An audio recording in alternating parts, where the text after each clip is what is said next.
What's happening, guys? This is House Cat MMA, and right now I'm just going to be kind of doing what I do sometimes, drive to where I'm going and just kind of talk shit to the camera. If I say some cool shit, I'll post it. If I don't say anything cool, I will not. Right now I'm driving on a road that in high school I got a speeding ticket. I hit a deer and ran out of gas on this same road in a year span. And sometimes people tell me not to take this road. It's like, well, I like this road. I just take this road every morning and every afternoon or night, depending on if it was wrestling season or not, to get home. This road's a very special road for me that I'm on right now. That's the thing, when I moved to Las Vegas and lived there for a day shy of 26 months, I missed a couple of things about Georgia. I missed squirrels. Which in Vegas, they have these, I don't know what you would classify them as, but they have these like chipmunks that look like they have mange. They're fine, but they look like they have mange. Oh God. My right rear brake is making an awful noise, and I wish it would stop.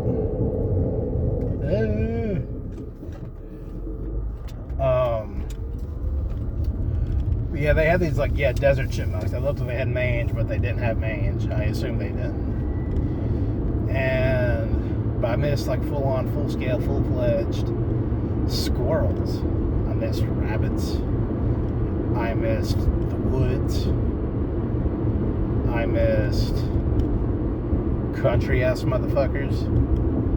I missed that road I just got off of. But, I didn't think homesick was real. I didn't think homesick was real until I got homesick. Vegas is cool as shit. I actually look back fondly on my time there, and I kind of miss it. But that chick on the Wizard of Oz, I don't know, was it the chick on the Wizard of Oz? I never watched the Wizard of Oz, but when somebody said on the Wizard of Oz about there's no place like home, I mean, there ain't. But we got Gabriel Bonfim versus Bilal Muhammad coming up this weekend. And you know what I'm saying? Gabriel Bonfim's been looking good, especially, after his loss to Nicholas Dalby, a fight that he was winning until he lost. I think he's 18-1 right now. This seems like a situation where it's his time right now. It seems like a situation where he's better than we think. I say that a lot, but it's just one of those things. It's one of those things. I've been watching MMA long enough to know when a guy is better than the masses think, and I think Gabriel Bonfim is that. Bilal's good. He's kind of known primarily as a grappler, but I mean, not that Sean Brady's all that good of a striker. I mean, he's not bad, but you know what I mean. He knows what he's doing to a degree. I mean, he knocked out Sean Brady. His hands are good enough to TKO with Sean Brady on the feet. He had an off night against Jack Della Maddalena. And I think he is 37 or 38. I know he was born in 1988. I forget when his birthday is. So he's 37 or 38, depending on how late in 1988 he was born. Getting up there in age to be a professional athlete.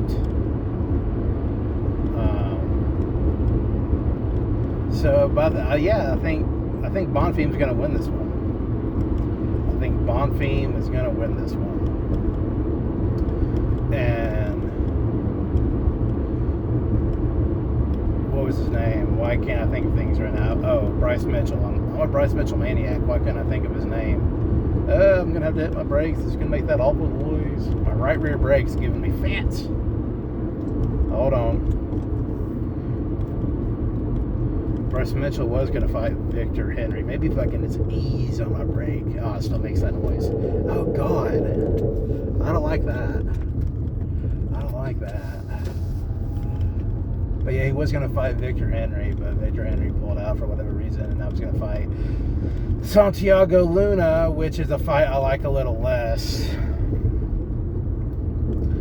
But I like that fight a little less. I think Luna's obviously a better striker than Henry. But I mean, if Mitchell can get a hold of him, I don't see any reason why he can't grind out a decision. I don't see why he can't, but we'll see. We will see. I think the jury, well, we will never know. I don't gotta stop at the stop sign. Nobody's around.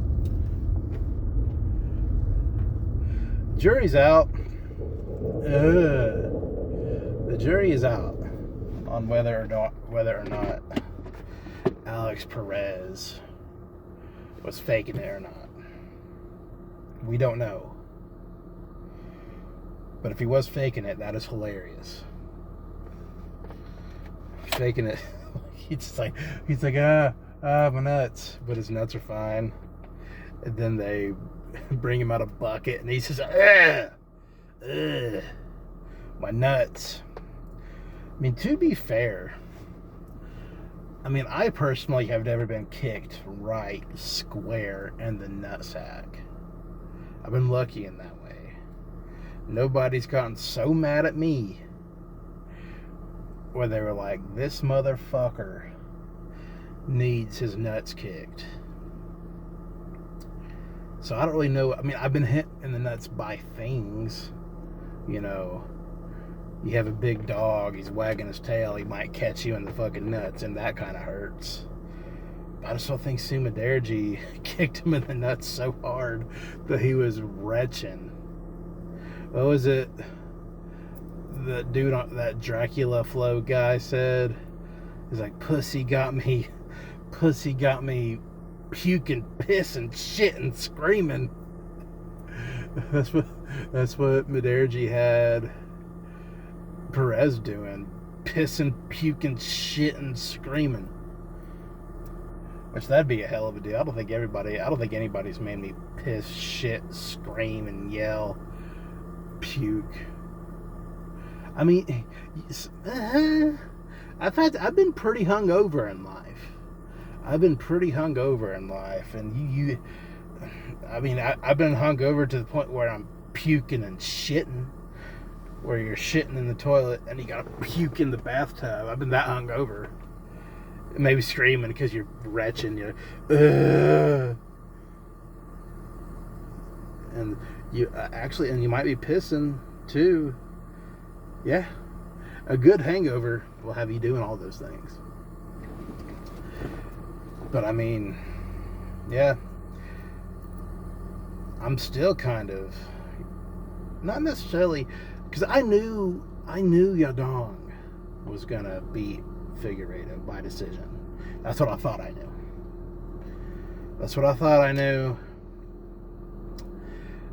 But for him to go out there and guillotine Figueiredo, it's either Figueiredo's washed up or Yadong's that good. Figueiredo is 38. And Yadong's younger than I am. So who knows? What else is there? I was telling my roommate that Josh Hokett's not going to need any more than 3.5 minutes to dispatch of one Derek Lewis. And this is coming from a Derek Lewis fan. I'll tell you a story. Nothing riveting, but... So July of 2014, myself and my father were in Vegas for International Fight Week, UFC 175.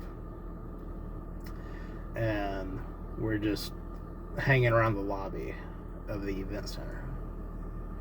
You know, got our picture made with Joe Rogan, picture made with Mike Goldberg, Corey Anderson, Frankie Edgar, Shogun Hua, BJ Penn,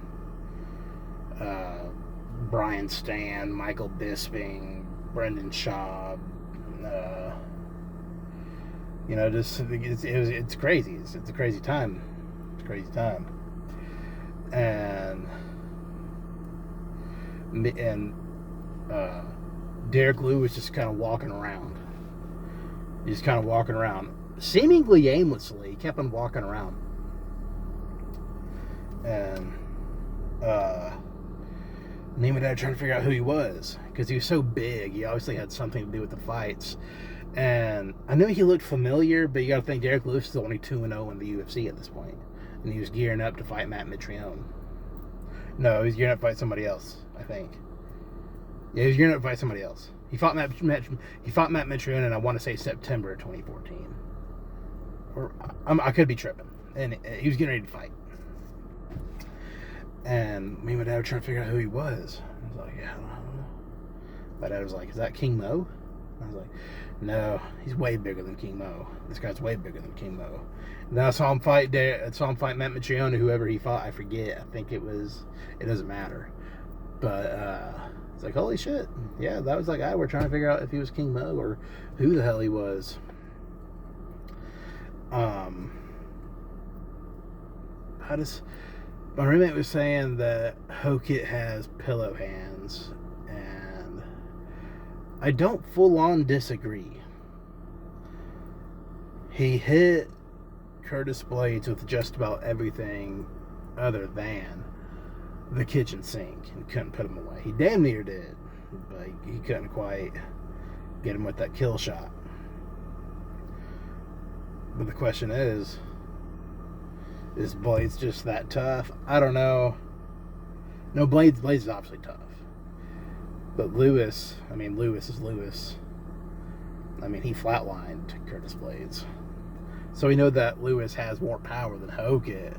But whether or not Hokit has pillow hands, maybe.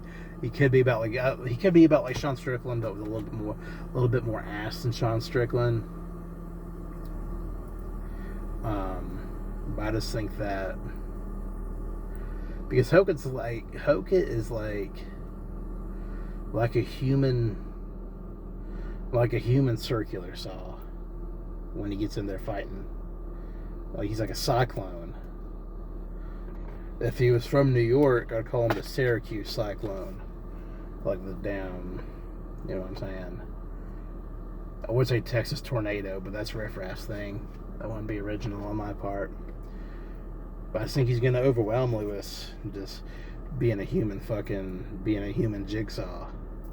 It's like, you know, in the films, not in the films, but in the cartoons, where some like two animals are having a disagreement and they're fighting, and there's like the puff of smoke, and you hear like this fist flying out the smoke.